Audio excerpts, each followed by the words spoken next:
fruitful. For that, let's turn over to Ambassador Yusuf Maitama Sule to give us an insight into who the man Sardauna was.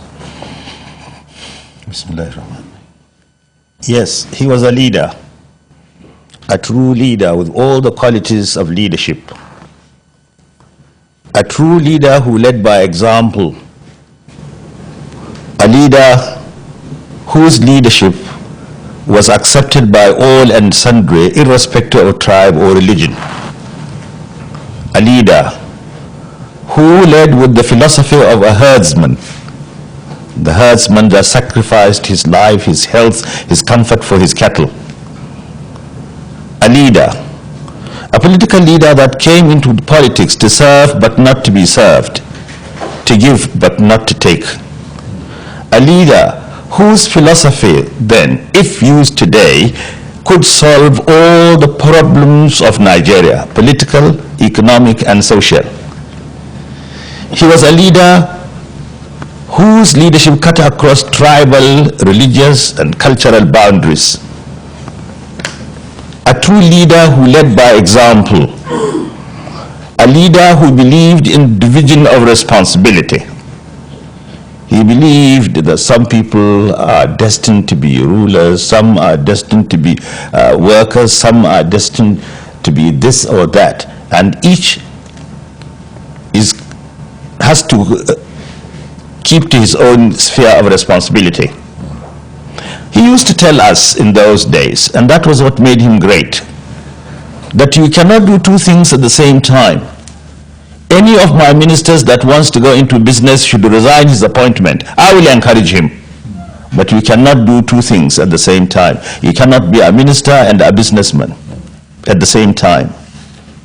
That was Sardauna, a leader who studied the problems of his own people and worked to solve those problems.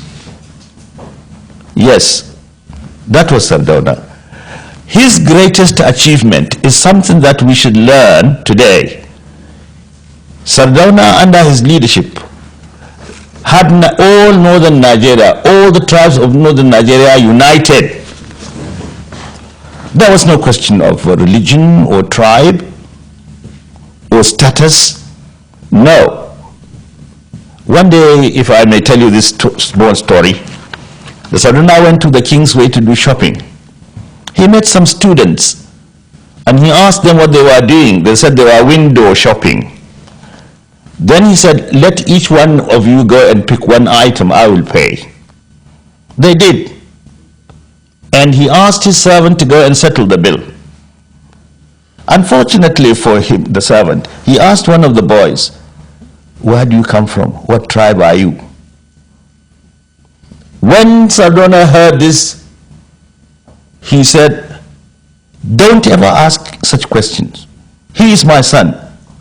It doesn't matter where he comes from. I am his father. If you ask such questions again, I will dismiss you. That was Sardauna. In those days, people in the north did not call themselves by the names of their tribes or religion. They were all Yang Ariwa, northerners. Right. That was the Sardauna. Right. A great leader. What happened along the lines? Today, are there cracks? Are there no cracks? How did the cracks come about? Could we sit back today and say the Ariwa that the Sardauna talked about is the Ariwa today? No. Today, we are no longer what we were. What is happening today is not in our character. The norms and values left by Sardauna and our founding fathers are no longer with us. They are not with us. Today, as I have often described the situation, the institution of family has broken down. Respect for elders and constituted authority, which used to be our cardinal principle in our society, is now at its lowest ebb. Honesty, why it does not pay, has become meaningless. Symptoms of revolt loom large in the horizon. In short, there is meaninglessness in philosophy, insecurity in polity, chaos in politics, immorality in society, corruption in economy, frustration in art, and lack of creativity in literature. This is not what the North used to be, or Nigeria as a whole. Ours was a decent country whose leaders respected one another in spite of their political differences. Ours was a society that was morally sound. It was a society in which all of us were our brother's keepers. It is not the same today. Perhaps some people say we have been brainwashed by our erstwhile colonial masters.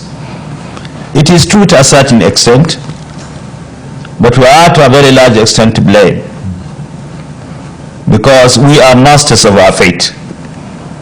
We should be captains of our soul. Today, as I have said, we are no longer ourselves.